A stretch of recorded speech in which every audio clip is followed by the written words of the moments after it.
Hi friends, good morning. Welcome back to my YouTube channel. ನೋಡಿರಿ, ಇವತ್ತು ಇದು ನಮ್ಮ ಮನೆ ಕಡೆ ಮಾರ್ನಿಂಗದ ವ್ಯೂ ಇದೆ ರೀ. ಇದು ಒಂದು ವಿಡಿಯೋ ಮಾಡ್ಕೊಂಡೆ ರೀ ನಾನು. ಇದು ಒಂದು ರೂಢಿ ಆಗಿಬಿಟ್ಟಿದ್ರಿ ನನಗೆ. ಮಾರ್ನಿಂಗ್ ಗ್ಯಾಲ್ರಿಯಲ್ಲಿ ಹೋಗೋದು, ಅದು ಸ್ವಲ್ಪ ಮಾರ್ನಿಂಗದೆಲ್ಲ ವಿಡಿಯೋ ಮಾಡ್ಕೊಳ್ಳೋದು, ಹೇಗೆ ಕಾಣಿಸೋದಂತೆಲ್ಲ ನೋಡ್ತಿರ್ತೇನೆ ರೀ. ಅಲ್ಲೇ ಮತ್ತು ಗ್ಯಾಲ್ರಿಯಲ್ಲೇ ಒಂದು 10-15 ನಿಮಿಷ ನಿಂತ್ಕೊಂಡಿರ್ತೀನಿ ರೀ. ಫ್ರೆಶ್ ಹವಾ ಬರ್ತಿರ್ತದೆ. ಮತ್ತು ಹಾಗೆ ಸ್ವಲ್ಪ ಹೊತ್ತಲ್ಲಿ ಟೈಮ್ ಪಾಸ್ ಮಾಡಿ ಗಿಡಗಳಿಗೆಲ್ಲ ನೀರು ಹಾಕ್ತೀನಿ ರೀ. ಗಿಡಗಳಿಗೆಲ್ಲ ನೀರು ಹಾಕಿ ಆಮೇಲೆ ಬಂದು ಟೀ ಮಾಡ್ಕೊಂಡು ಕುಡಿತೀನಿ ರೀ. ಟೀ ಅಂದ್ರೆ ಹಾಲೊಳಗೆ ಸ್ವಲ್ಪ ಸಕ್ರೆ ಕಡಿಮೆ ಹಾಕಿ ಮಾಡ್ಕೊಂಡಿರ್ತೀನಿ ರೀ. ಇವತ್ತು ಮತ್ತು ಬಟ್ಟೆಗಳೆಲ್ಲ ಭಾಳ ಬಿದ್ದಿದ್ದು ರೀ. ಒಗ್ದಿದ್ದು ಬಟ್ಟೆ ಮತ್ತು ನಾ ಹೊರಗೆ ಹಾಕ್ಕೊಂಡು ಹೋಗಿ ಬಂದು ಒಗ್ದಿದ್ದು ಬಟ್ಟೆ ಎಲ್ಲ ಹಾಗೆಲ್ಲ ಶಿಸ್ತು ಬಿದ್ದಿದ್ದು ರೀ. ಅದಕ್ಕೆ ಸ್ವಲ್ಪ ಅವನ್ನೆಲ್ಲ ಬಟ್ಟೆಗಳನ್ನು ಮಡಿಚಿಡಬೇಕು ಅಂತ ಇವತ್ತು ಅದನ್ನು ಕೆಲಸ ತೊಗೊಂಡೆ ರೀ. ವಾರಕ್ಕೊಮ್ಮೆ ಇದನ್ನು ಮಾಡ್ತಾಯಿರ್ತೀನಿ ರೀ ನಾನು. ಅವನ್ನೆಲ್ಲ ಬಟ್ಟೆ ತೊಗೊಂಡು ಮತ್ತು ಎಲ್ಲ ನೀಟಾಗಿ ಸ್ವಲ್ಪ ಮಡಿಚಿಟ್ಟೆ ರೀ. ಫಸ್ಟ್ ಅದೆಲ್ಲ ಸ್ವಲ್ಪ ಮನೆ ಕ್ಲೀನ್ ಮಾಡ್ಕೊಳ್ಳೋಣ ಇವತ್ತು ಅಂತೇಳಿ ಸ್ವಲ್ಪ ಅದು ಇದು ಮೇಲಿಂದೆಲ್ಲ ಮಾಡ್ಕೊಳ್ತಾ ಇದ್ದೀನಿ ರೀ. ಈ ಬಟ್ಟೆಗಳದ್ದು ಒಂದು ಕೆಲಸ ಆಗ್ತದೆ ರೀ ವಾರಕ್ಕೊಮ್ಮೆ. ಇವನ್ನೆಲ್ಲ ತೊಗೊಂಡೆ ನೋಡಿರಿ. ತೊಗೊಂಡು ಮತ್ತೆಲ್ಲ ನೀಟಾಗಿ ಮಡಿಚಿಟ್ಟೆ ನಾನು. ಮಡಿಚಿಟ್ಟೆ ಮತ್ತು ಬೇರೆ ಮತ್ತು ಅಡುಗೆ ಮನೆಯಲ್ಲೇನು ಕೆಲಸ ಐತ್ರಿ ನನಗೆ, ಅದನ್ನು ಮಾಡೋಣ ಅಂಥೇಳಿ ಅದಕ್ಕೆ ಫಸ್ಟ್ ಇದೆಲ್ಲ ಬಟ್ಟೆದು ಕ್ಲಿಯರ್ ಮಾಡಿ ಇಟ್ಟರಾಯ್ತು ಅಂತ ಇದನ್ನು ರೆಡಿ ಮಾಡ್ಕೊಳ್ತಾ ಇದ್ದೀನಿ ರೀ. ಒಬ್ಬಳೇ ಇರ್ತೀನಿ ಇಷ್ಟಕ್ಕೊಂದು ಬಟ್ಟೆ ಬೀಳ್ತಾನೆ ನೋಡ್ರಿ. ಮಡಿಚಿಟ್ಟರೆ ಎಲ್ಲ ಕ್ಲೀನ್ ಮಾಡಿ ಮತ್ತು ಅಡುಗೆ ಮನೆಗೆ ಬಂದಿರಿ. ನಮ್ಮ ಸಿಸ್ಟರ್ ಮನೆಗೆ ಹೋದಾಗ ಇದು ಕೊಟ್ಟಿದ್ದಾರೆ ರೀ. ಇದು ಬೆಳ್ಳುಳ್ಳಿ ಹಣ್ಣು ಅಂತ ಹೇಳ್ತಾರೆ ರೀ. ನಿಮ್ಮ ಕಡೆ ಏನಂತಾರೆ ಗೊತ್ತಿಲ್ಲ. ಬೆಳ್ಳುಳ್ಳಿ ಹಣ್ಣು ಇದನ್ನ ಇವತ್ತು ಪ್ರಿಪೇರ್ ಮಾಡ್ಕೊಂಡು ತಿನ್ನಬೇಕು ಅಂತ ರೆಡಿ ಮಾಡ್ತೇನೆ. ಒಂದು ವಾರ ಆಯ್ತು ತೊಗೊಂಡು ಬಂದು ಹಾಗೆ ಇಟ್ಟಿದ್ದೆ. ಈಗ ಇದನ್ನು ಪ್ರಿಪೇರ್ ಮಾಡ್ತೀನಿ ರೀ ನಾನು.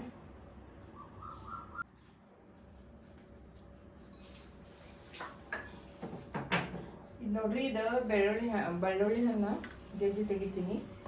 ಒಳಗಡೆ ಹೆಂಗಿರ್ತದೆ ತೋರಿಸ್ತೀನಿ. ಅರೆ ಎಲ್ಲ ಕೆಟ್ಬಿಟ್ಟಿದೆ ನಮ್ಮ ಬೆಳ್ಳುಳ್ಳಿ ಹಣ್ಣು.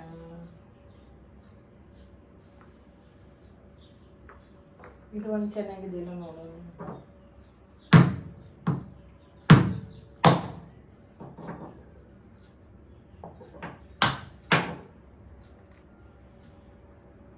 ಇದು ಅರ್ಧ ಕೆಟ್ಬಿಟ್ಟಿದೆ ರೀ. ಒಂದು ವಾರ ಆಯಿತು ತಂದು. ನಾನು ಆವಾಗಲೇ ಮಾಡಬೇಕಾಗಿತ್ತು ಅಂದ ತಕ್ಷಣ ಇದು ಕೆಡ್ತದಂತ ಗೊತ್ತಾಗಲಿಲ್ಲ. ಕೆಟ್ಬಿಟ್ಟಿದೆ ನೋಡ್ರಿ. ಇದು ಚೆನ್ನಾಗಿಲ್ಲ, ಎಲ್ಲ ಬೂಸ್ರು ಬಂದಿದೆ. ಬೇಡ, ಇವತ್ತಿದು ಕ್ಯಾನ್ಸಲ್. ನನ್ನ ಮಗಳು ಶ್ವೇತಾ ಕಡೆಯಿಂದ ಬೆಂಗಳೂರಿಂದನೇ ಆಕೆ ಅಲ್ಲಿಂದ ಚಿಕನ್ ಆರ್ಡ್ರ್ ಮಾಡಂತ ಹೇಳಿದ್ದೆ ರೀ. ಆಕೆ ಅಲ್ಲಿಂದನೇ ಬ್ಲಿಂಕಿಟ್ ಒಳಗೆ ನಾನು ಸ್ವಲ್ಪ ಮನೆಗೆ ಬೇಕಾಗಿದ್ದು ಎಲ್ಲ ಸಾಮಾನು ಆರ್ಡ್ರ್ ಮಾಡಿದ್ಲು ರೀ. ಅಲ್ಲಿ ಆರ್ಡ್ರ್ ಮಾಡಿದ್ರೆ ಇಲ್ಲಿ ನಮ್ಮ ಮನೆ ಅಡ್ರೆಸ್ ಇರ್ತದಲ್ಲ ರೀ, ಇಲ್ಲಿ ಬರ್ತದೆ ರೀ. ಅದನ್ನು ತೊಗೊಂಡು ಬರೋಕ್ಕಂತ ನಾ ಬಂದೇನೆ ನೋಡಿರಿ. ಅವ್ರು ಫೋನ್ ಮಾಡಿದ್ದೆ ಬಂದಾರಂತ ತೊಗೊಂಡು ಬಂದೆ ನೋಡಿರಿ. ಬ್ಲಿಂಕಿಟೆಲ್ಲ ಆರ್ಡ್ರ್ ಮಾಡಿದ್ರೆ ವಿದಿನ್ 10 ಮಿನಿಟ್ಸ್ ಒಳಗೆ ತೊಗೊಂಡು ಬಂದು ಕೊಟ್ಬಿಡ್ತಾರೆ ರೀ. ಅಷ್ಟು ಜಲ್ದಿ ಇದೆ ರೀ. ಇದು ನೋಡಿರಿ ಏನೇನು ತೊಗೊಂಬಂದಿತ್ತು ಅಂತ ಬ್ಯಾಗಲ್ಲಿ ತೋರಿಸ್ತೀನಿ ರೀ. ಅವ್ರ ಥರ ಬ್ಯಾಗ್ ನೋಡ್ರಿ, ಅವ್ರದ್ದು ಯಾವ ಥರ ಇರ್ತದೆ ನೋಡಿದ್ರೆ ಬ್ಯಾಗ್ ನೋಡಿದ್ರೆ ಅಟ್ರಾಕ್ಷನ್ ಆಗ್ತದೆ ರೀ. ಆ ಥರ ಬ್ಯಾಗ್ ಇರ್ತದೆ ನೋಡಿರಿ. ಎಷ್ಟು ಚೆನ್ನಾಗಿದೆ ಬ್ಯಾಗ್. ಇವು ಬ್ಯಾಗ್ ಎಸೆಯೋಕ್ಕೂ ಮನಸ್ಸು ಬರೋಲ್ಲ, ಚೆನ್ನಾಗಿರ್ತದೆ ಅಂಥೇಳಿ ಹಾಗೆ ಇಟ್ಟಿರ್ತೀನಿ ರೀ ನಾನು. ಮತ್ತು ಅದು ಬ್ಯಾಗ್ ಒಳಗೆ ಏನೇನಿದೆ ತೋರಿಸ್ತೀನಿ ನೋಡಿರಿ. ಇದು ನೋಡಿರಿ, ಚಿಕನ್ ಅರ್ಧ kg ತೊಗೊಂಡು ಬಂದೀನಿ, ಕೊಟ್ಟು ಕಳ್ಸ್ಯಾರ ಎಲ್ಲ ಫುಲ್ ಪ್ಯಾಕ್ ಇರ್ತೈತೆ ರೀ ಅದು. ಆಮೇಲೆ ಫ್ರೆಶ್ ಇರ್ತದೆ, ಈ ಥರ ಪ್ಯಾಕೇಜ್ ಬರ್ತೈತೆ ರೀ ಅದು. ಆಮೇಲೆ ಇದು ಕಸ್ಕಸಿ ಪ್ಯಾಕೆಟ್ ರೀ. ಕಸ್ಕಸಿ ಬೇಕಾಗಿತ್ತು, ತರ್ಸ್ಯಾಳ್ರಿ ಮಗಳು ಒಂದು 50 ಗ್ರಾಮ್. ಆಮೇಲೆ ಇದು ಕೊತ್ತಂಬರಿ ಸಿವಡ. ಆಮೇಲೆ ಇದು ಹಸಿಮೆಣ್ಸಿನ್ಕಾಯಿ ಹೇಳಿದ್ದೆ, ಹಸಿಮೆಣ್ಸಿನ್ಕಾಯಿನೂ ಆರ್ಡ್ರ್ ಹಾಕಿದ್ಲೆ, ಅದು ಬಂದೈತ್ರಿ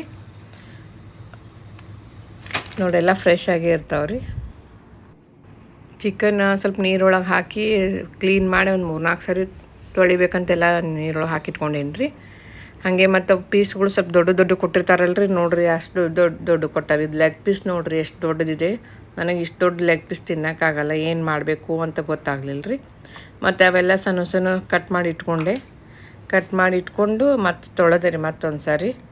ಆಮೇಲೆ ಇದೆಲ್ಲ ಸಾರು ಮಾಡೋಣ ಅಂತ ಇದು ಮಸಾಲೆ ಎಲ್ಲ ರೆಡಿ ಮಾಡಿ ಇಟ್ಕೊಂಡೇನಿ ರೀ. ಇನ್ನೇನು ಬೇಕೆಲ್ಲ ಸಾರಿಗೆ ಒಮ್ಮೆ ನಾನು ಏನು ಮಾಡ್ತೀನಿ, ಇಮಿಡಿಯೇಟ್ ಎಲ್ಲ ಏನು ಬೇಕು ಯಾವಾಗ ಬೇಕು ತೊಗೊಳಲ್ಲ ರೀ. ಎಲ್ಲ ಒಮ್ಮೆ ರೆಡಿ ಮಾಡಿ ಇಟ್ಟಿರ್ತೀನಿ ಇವನ್ನೆಲ್ಲ. ಆಮೇಲೆ ಸಾರಿಗೆ ಮಿಕ್ಸಿ ಒಳಗೆ ರುಬ್ಬಿ ಹಾಕಿಬಿಡ್ತೀನಿ ರೀ. ಈ ಸ್ವಲ್ಪ ಹಸಿ ಚಿಕನ್ ಇದು ಒಗ್ಗರಣೆ ಹಾಕೀನಿ ರೀ. ಇದು ಸ್ವಲ್ಪ ಹೊತ್ತು ಬೇಯಿಸ್ಕೋಬೇಕಂತೆ ಕುಕ್ಕರ್ನಲ್ಲಿ ಹಾಕಿ ಇದೆಲ್ಲ ನೋಡಿರಿ ಎಲ್ಲ ಇದಕ್ಕೂ ಸ್ವಲ್ಪ ಈರುಳ್ಳಿ ಟೊಮೆಟೊ ಹಾಕಿ ಒಗ್ಗರಣೆ ಹಾಕಿರ್ತೀನಿ, ಉಪ್ಪೆಲ್ಲ ಹಾಕಿ. ಇದು ಸ್ವಲ್ಪ ಹಾಗೆ ಕುದೀತಂದ್ರೆ ಸೂಪ್ ಕುಡಿಲಿಕ್ಕೆ ನನಗೂ ಚಲೋ ಆಗ್ತದೆ ಸೂಪ್ ಮಾಡ್ಕೊಂಡು ಕುಡಿತೀನಿ ರೀ ಸ್ವಲ್ಪ. ಇದು ಆಮೇಲೆ ಬೇಕಾದ್ರೆ ಮಸಾಲೆ ಕುಡಿಸ್ತೇನೆ ರೀ. ಬಟ್ ಫಸ್ಟ್ ಹಿಂಗೆ ಹಸಿದು ಕುದಿಸಿ ತೆಗಿತೀನಿ ರೀ ನಾನು ಕುಕ್ಕರ್ ಒಳಗೆ. ಒಂದು 2-3 ಸೀಟಿ ಮುಗಿಸ್ತೀನಿ ರೀ ನಾನು. ಅದನ್ನು ಬೇಯ್ತು ನೋಡಿರಿ. ಬೇಯ್ತು ಮಸಾಲೆ ಎಲ್ಲ ರೆಡಿ ಮಾಡಿ ಇಟ್ಕೊಂಡಿದ್ದೆ, ಅದನ್ನು ಹಾಕಿಬಿಟ್ಟೇನಿ ರೀ. ಇದ್ರೊಳಗೆ ಹಾಕಿ ಕುಕ್ಕರ್ ಸೀಟಿ ಕೂಗಿಸಿ ನಮ್ದು ಸಾರು ರೆಡಿ ಆಯ್ತು ನೋಡಿರಿ. ಚಿಕನ್ ಸಾರು ರೆಡಿ ಆಯ್ತು ರೀ. ಇವ ಚಿಕನ್ ಭಾಳ ಸಾಫ್ಟ್ ಇರ್ತಾವೆ ರೀ, ಮತ್ತು ಬಾಯಾಗಿಟ್ಟು ಕರಗಬೇಕು ರೀ, ಅಷ್ಟೇ ಮಿದು ಇರ್ತಾವೆ ರೀ ಇವಾಗ ಚಿಕನ್ ರೀ, ಚಲೋ ಇರ್ತಾವೆ. ಇದು ಒಂದು ದೊಡ್ಡದು ಲೆಗ್ ಪೀಸ್ ಇತ್ತು ರೀ, ಅದ್ರ ಜೋಡಿ ಇನ್ನೊಂದು ಸ್ವಲ್ಪ ಎಲುಬಿರುವಂಥ ಒಂದು 2-3 ಪೀಸ್ ತೊಗೊಂಡೆ ರೀ, ಕಬಾಬ್ ಮಾಡೋಣ ಅಂಥೇಳಿ. ಅದರ ಸಲುವಾಗಿ ಇದನ್ನು ಮ್ಯಾರಿನೇಟ್ ಮಾಡಿಡ್ಬೇಕಲ್ರಿ, ಅದಕ್ಕೆ ಏನೇನು ಬೇಕು ಎಲ್ಲ ತೊಗೊಂಡೇನಿ ರೀ ನಾನು. ತೊಗೊಂಡು ಅದನ್ನು ಎಲ್ಲ ಮಿಕ್ಸ್ ಮಾಡ್ತಾಯಿದ್ದೀನಿ ರೀ. ಮಿಕ್ಸ್ ಮಾಡಿ ಒಂದು ಎಷ್ಟಂದ್ರೆ ಒಂದು ಅರ್ಧ ಗಂಟೆ ಇಲ್ಲಕ್ರೆ 1 ತಾಸು, ಎಷ್ಟು ತಾಸು ಇಡ್ತೀವಿ ಅಷ್ಟು ಒಳ್ಳೇದ್ರಿ ನಮ್ಗೆ. ಇದು ನೋಡಿರಿ ಎಲ್ಲ ಕಾರ್ನ್ಫ್ಲೋರು, ಶುಂಠಿ ಬೆಳ್ಳುಳ್ಳಿ ಪೇಸ್ಟು, ಒಂದು ಸ್ವಲ್ಪ ಮೊಸರು, ಆಮೇಲೆ ಸ್ವಲ್ಪ ಉಪ್ಪು ಹಾಕ್ಕೊಂಡೀನಿ ರೀ. ಆಮೇಲೆ ಚಿಕನ್ ಕಬಾಬ್ ಪೌಡರ್ ಇತ್ತು, ಅದು ಸ್ವಲ್ಪ ಹಾಕ್ಕೊಂಡೆ. ಎಲ್ಲ ಸ್ವಲ್ಪ ಹಾಕ್ಕೊಂಡು ಅದಕ್ಕೆ ರುಚಿಗೆ ಎಷ್ಟು ಬೇಕಲ್ಲ ಅದ್ರ ರುಚಿಗೆ ತಕ್ಕ ನೋಡಿ ಹಾಕ್ಕೋಬೇಕ್ರಿ. ಹಾಕ್ಕೊಂಡು ಎಲ್ಲ ಚೆನ್ನಾಗಿ ಮಿಕ್ಸ್ ಮಾಡ್ಕೋಬೇಕ್ರಿ. ಜಾಸ್ತಿ ಏನು ಮಸಾಲೆ ಹಾಕ್ಕೊಳಂಗಿಲ್ಲ ರೀ ನಾನು. ಇದು ಎಷ್ಟೈತಿ ಇಷ್ಟ, ಬೆಳ್ಳುಳ್ಳಿ ಪೇಸ್ಟ್ ಒಂದು, ಮೊಸರು, ಆಮೇಲೆ ಇದು ಕಬಾಬ್ ಪೌಡ್ರ್ ಒಳಗೆ ಎಲ್ಲ ಇರ್ತೈತಿ, ರೆಡಿ ಇರ್ತೈತಿ ರೀ. ಅದ್ರ ಮೇಲೆ ಬರೆದಿರ್ತಾರೆ ಹೆಂಗೆ ಮಾಡ್ಬೇಕಂತ, ಅದ್ರ ಪ್ರಕಾರ ನೋಡಿ ಮಾಡಬೇಕು. ಎಗ್ಗು ಅವಶ್ಯಕ ಬಿದ್ದರೆ ಹಾಕ್ಕೋಬೇಕ್ರಿ, ಇಲ್ಲಾಂದ್ರೆ ನಡೀತದೆ ಹಂಗೆ ಮಿಕ್ಸ್ ಮಾಡಿ ಇಟ್ರು. ಎಲ್ಲ ಒಟ್ಟು ನೋಡಿ ನಮಗೆ ಎಷ್ಟು ಬೇಕಲ್ಲ ಅದರ ಒಂದು ಅಳತೆ ಮೇಲೆ ನಾವು ನೋಡಿ ಎಲ್ಲ ಮಿಕ್ಸ್ ಮಾಡಿ ಇಟ್ಕೋಬೇಕ್ರಿ. ಇಟ್ಕೊಂಡು ಸ್ವಲ್ಪ ಹೊತ್ತೆಲ್ಲ ಮ್ಯಾರಿನೇಟ್ ಮಾಡಿ ಇಟ್ಬಿಡ್ಬೇಕ್ರಿ. ಅದು ಹೇಳಿದ್ದೆ ನಿಮ್ಗೆ ಆಗಲ್ಲ 1 ತಾಸು ಮಟ್ಟ ಇಡ್ರಿ. ನಾ 1-1.5 ತಾಸು ಮಟ್ಟ ಇಟ್ಟಿದ್ದೆ ರೀ ಅದನ್ನು. ನಾ ಅಂತೂ ಎಗ್ ಹಾಕ್ತೀನಿ ರೀ, ಯಾಕಂದ್ರೆ ಎಗ್ ಹಾಕಿರೋ ಅದ್ರದ್ದು ಒಂದು ಟೇಸ್ಟ್ ಬೇರೆ ಬರ್ತಿದ್ಲ. ಆಮೇಲೆ ಇದು ಬೇಯಲಿಕ್ಕೂ ಸ್ವಲ್ಪ ಟೈಮ್ ಸಿಗ್ತದೆ ಚಿಕನ್ ಬೇಯಲಿಕ್ಕೆ ಅಂಥೇಳಿ, ಅದನ್ನು ಇದು ಮಾಡಿರ್ತೀನಿ ರೀ. ಅದನ್ನು ಸ್ವಲ್ಪ ಎಲ್ಲ ಈಗ ಮಿಕ್ಸ್ ಮಾಡ್ಕೋಬೇಕ್ರಿ. ನೋಡಿರಿ ಎಲ್ಲ ಹಾಕ್ಕೊಂಡೇನಿ, ಇನ್ನು ಮಿಕ್ಸ್ ಮಾಡ್ಕೋತೀನಿ ರೀ. ಪೀಸ ಒಂದು ಸ್ವಲ್ಪ ಇದ್ದು ರೀ, ಅದಕ್ಕೆ ಒಂದು 4 ತೊಗೊಂಡೆ. ಈಗ ಏನು ಮಾಡೋದು, ಯಾರು ತಿನ್ನೋರು ಇಲ್ಲಲ್ರಿ. ಇಲ್ಕಂದ್ರೆ ಒಮ್ಮೆ ಒಂದು ಅರ್ಧ ಕಿಲೋ ಮಾಡಿಬಿಡ್ತೀನಿ ರೀ ನಾನು ಕಬಾಬ್ ಮಾಡಿದ್ನಿ ಅಂದ್ರೆ ಮನ್ಯಾಗ. ಈಗ ಇದು ಲೆಗ್ ಪೀಸ್ ತೋಡ್ದೈತೆ ಅದ್ರ ಸಲುವಾಗಿ ಇದನ್ನು ಕಬಾಬ್ ಮಾಡೋಣ ಅಂತ ವಿಚಾರ ಮಾಡಿದ್ದೆ ನಾನು. ಕಬಾಬ್ ಮಾಡಿದ್ರಾತು ನಮ್ಮ ಸಬ್ಸ್ಕ್ರೈಬರ್ಗೂ ತೋರಿಸಿದಂಗೆ ಆಗ್ತದೆ ಅಂಥೇಳಿ ಇದನ್ನು ಮಾಡ್ಕೊಳ್ತಾ ಇದ್ದೀನಿ ನೋಡಿರಿ. ಸ್ವಲ್ಪ ತೆಳ್ಳಗೆ ಅನ್ನಿಸ್ತಾ ಇತ್ತು ರೀ, ಅದಕ್ಕೆ ನಾನು ಮತ್ತೆ ಮೇಲೆ ಸ್ವಲ್ಪ ದಪ್ಪ ಆಗಲಿ ಅಂಥೇಳಿ ಗ್ರೇವಿ ಸ್ವಲ್ಪ ದಪ್ಪ ಆಗಲಿ ಅನ್ನೋ ಸಲುವಾಗಿ ಮತ್ತು ಸ್ವಲ್ಪ ಕಾರ್ನ್ಫ್ಲವರ್ ಹಾಕ್ಕೊಂಡೇನಿ ರೀ.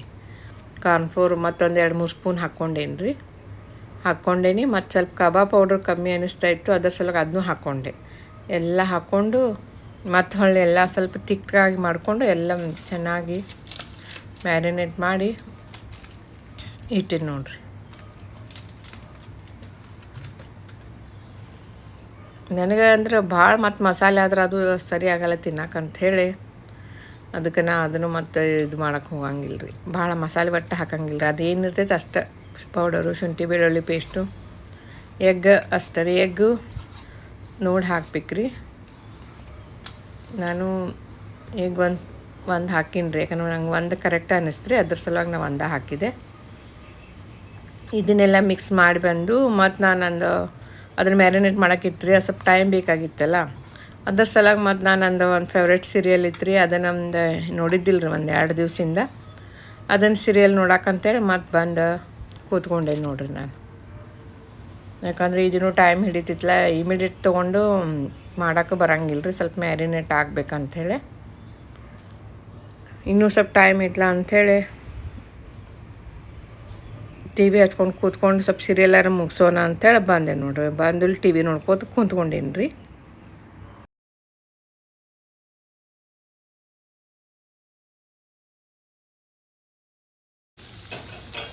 ಇದು ನೋಡ್ರಿ ನಮ್ಮ ಕಬಾಬ್ ಕಲಿಸಿಟ್ಟಿದ್ನಲ್ರಿ ಮಿಕ್ಸರ್ ಅದೆಲ್ಲ ರೆಡಿ ಆಗಿತ್ತು ರೀ. ಸಿರಿಯಲೆಲ್ಲ ಮುಗಿಸಿ ಬಂದು ಮತ್ತು ಅದು ಎಲ್ಲ ಮತ್ತು ತೊಗೊಂಡು ಕಬಾಬ್ ಮಾಡಲಿಕ್ಕೆ ರೆಡಿ ಆಗೇನಿ ರೀ. ಎಣ್ಣೆ ಅಂತಿ ಫುಲ್ ಮೊದಲು ಕಾಯ್ಬೇಕು ರೀ. ಕಾದ ಮೇಲೆ ಇದನ್ನು ಹಾಕಿದ್ದೀನಿ ನೋಡ್ರಿ. ದೊಡ್ಡ ದೊಡ್ಡ ಕಬಾಬ್ ಆಗಿಬಿಟ್ಟವೆ ಎಲ್ಲರೂ. ಯಾಕಂದ್ರೆ ಪೀಸ್ ಇನ್ನೊಂದು ಸ್ವಲ್ಪ ಚಿಕ್ಕದು ಕಟ್ ಮಾಡ್ಕೋಬೇಕಾಗಿತ್ತು ನಾನು. ಅದು ದೊಡ್ಡನ ತೊಗೊಂಡು ಹಾಕಿಬಿಟ್ಟೇನಿ. ದೊಡ್ಡ ಕಬಾಬ್ ಆಗಿಬಿಟ್ಟವು. ಒಂದು ಲೆಗ್ ಪೀಸ್ ತಿನ್ನೋದ್ರಲ್ಲ ಸಾಕಾಗಿ ಹೋಗ್ತಿತ್ತು ನೋಡ್ರಿ ಕಬಾಬ್. ಸಪ್ರೇಟ್ ಅಷ್ಟರ ಊಟದ ಜೊತೆನಿಲ್ಲ, ಅದನ್ನು ಬರೀ ಫ್ರೈ ಮಾಡ್ಕೊಂಡು ತಿಂದೆ ನಾನು. ಹೀಗಾಗಿ ನೋಡ್ರಿ ಹೆಂಗಾಗಿದಾವೆ ಕಬಾಬ್. ಇನ್ನೂ ಚಿಕ್ಕದಾಗಿ ಮಾಡಿದ್ರೆ ಚಲೋ ಆಗ್ತಿತ್ತು. ಇದು ಒಂದು ನಮ್ಮ ಮನೆ ಹತ್ರ ಸೂರ್ಯ ಮುಳುಗೋದೊಂದು ವಿಡಿಯೋ ತಗೊಂಡೀನಿ ರೀ. ಸಂಜೆ ಹೊತ್ತು ಹಂಗೆ ನಿಂತ್ಕೊಂಡಿದ್ದೆ ನಮ್ಮ ಗ್ಯಾಲ್ರಿಯಲ್ಲಿ. ಜಸ್ಟ್ ಸೂರ್ಯ ಮುಳುಗ್ತಾ ಇದ್ದಾನೆ ಅನ್ನೋಷ್ಟರಲ್ಲಿ ಒಂದು 3 ನಿಮಿಷದಲ್ಲಿ ಬೇಗ ಮುಳುಗಿಬಿಡ್ತಾನೆ ರೀ. ಒಂದು ಸ್ವಲ್ಪ ಆ ಕಡೆ ಈ ಕಡೆ ನೋಡುವಂಗಿಲ್ಲ ರೀ. ಅದಕ್ಕೆ ಇದು ಡೈರೆಕ್ಟ್ ಸೂರ್ಯ ಮುಳುಗೋದು ಹೆಂಗಿರ್ತದೆ ಅನ್ನೋ ಸಲ ವಿಡಿಯೋ ತೊಗೊಂಡೇನಿ ನೋಡ್ರಿ. ನೀವು ಲಕ್ಷ್ಯ ಕೊಟ್ಟು ನೋಡ್ರಿ ಅದನ್ನೇ ವಿಡಿಯೋನ. ಸೂರ್ಯ ಹೆಂಗೆ ಈ ಸರಳವಾಗಿ ಹಿಂಗೆ ಮುಳುಗ್ತಾ ಹೋಗ್ತಿದ್ದಾನೆ ರೀ ಅಲ್ಲಿ.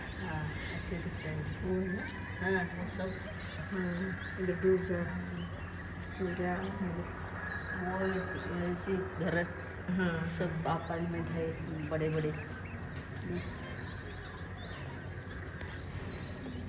इधर खिड़की नहीं घट पकड़ के ऐसे ले रहे। हाँ ऐसा दूर का है वो अच्छा दिखता है लेने का दूर का।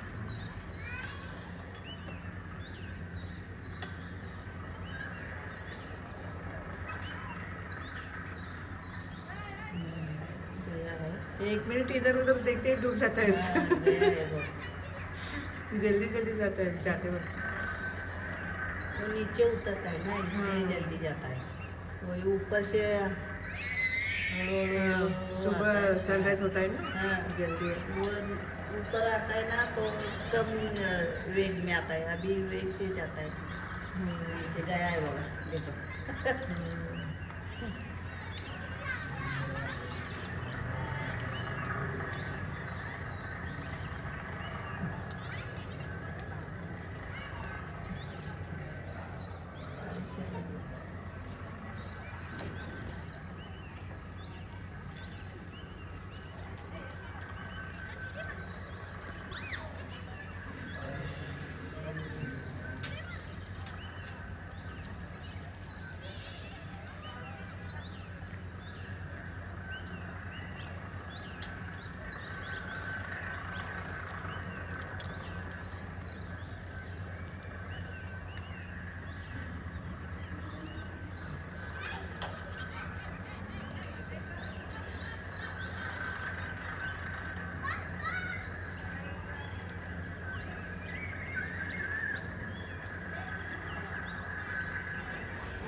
ಹಲೋ ಫ್ರೆಂಡ್ಸ್, ಯಾರೇ ನನ್ನ ವಿಡಿಯೋನ ನೋಡ್ತಾ ಇದ್ದೀರಾ ಪ್ಲೀಸ್ ಸಬ್ಸ್ಕ್ರೈಬ್ ಮಾಡ್ಕೊಂಡು ನೋಡ್ರಿ ಅಂತ ಕೇಳ್ಕೊಳ್ತೀನಿ. ಹಾಗೆ ಒಂದು ಲೈಕ್ ಮಾಡಿರಿ ಮತ್ತು ಕಮೆಂಟ್ಸಲ್ಲಿ ನಿಮ್ದು ಏನಾದರೂ ಅನಿಸಿಕಿದ್ರೆ ತಿಳಿಸಿ. ಮತ್ತು ಹಾಗೆ ನಿಮ್ಮ ಫ್ರೆಂಡ್ಸ್ ಫ್ಯಾಮಿಲಿಗೂ ಶೇರ್ ಮಾಡಿ. ಇವತ್ತಿನ ಸುಭಾಷಿತ: ನಾವು ನಮ್ಮ ಮಕ್ಕಳಿಗೆ ಅವರ ಜೀವನಕ್ಕೆ ಅವಶ್ಯವಾದ 2 ವಿಷಯಗಳನ್ನು ನೀಡಬೇಕು. ಅವುಗಳೆಂದರೆ ಬಲವಾದ ಅಡಿಪಾಯ ಹಾಗೂ ಶಕ್ತಿಯುತವಾದ ರೆಕ್ಕೆಗಳು. ಆಗ ಅವರು ಎಲ್ಲಿ ಬೇಕಾದರೂ ಹಾರಿ ಸ್ವತಂತ್ರವಾಗಿ ಬದುಕುತ್ತಾರೆ ಎಂದು ಹೇಳುತ್ತಾ ನಾನು ಇವತ್ತಿನ ಈ ವ್ಲಾಗವನ್ನು ಮುಗಿಸ್ತಾ ಇದ್ದೇನೆ. ಮತ್ತೆ ಮುಂದಿನ ವ್ಲಾಗದಲ್ಲಿ ನಿಮ್ಮನ್ನು ಭೇಟಿಯಾಗುತ್ತೇನೆ. ಟಿಲ್ ದೆನ್ ಟೇಕ್ ಕೇರ್, ಬಾಯ್ ಬಾಯ್. 3 मिनट में गया देखो पूजा करते गया।